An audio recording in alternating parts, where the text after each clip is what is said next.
বলেছে এটা বলেনি, কিন্তু 15 তারিখের মধ্যে ঘরে আনতে হবে।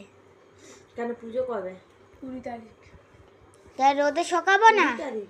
বাবা আবার রোদে শোকাতে হবে? রোদে শোকানো না হলে তো হবে না। বন্যাতে সব বৃষ্টিতে ভিজে গেছে, এবছর বাজি ফাটাস না কেন বলতো? বন্যাতে সব ওই গোডাউনে ভিজে গেছে, আর ওইসব ড্যাম মালগুলো বিক্রি করবে, আর ওইগুলো নিয়ে এসে তোরা ফাটাতেও পারবি না, বেকার আমাদের পয়সা লস যাবে। সিরিয়াস বলতে না হচ্ছে না, আমি সব জায়গা তো এবারে ডুবে গেছে। আমি কিনবো।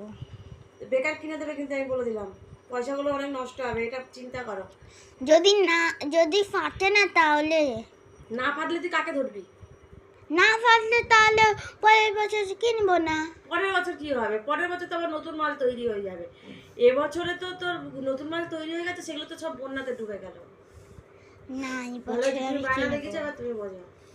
আজকে কি বাজি দুজনে আজকের কিনে জমা দিবি তোর মার কাছে, তোর মা দেখে সেইগুলো হচ্ছে কারেকশন করবে।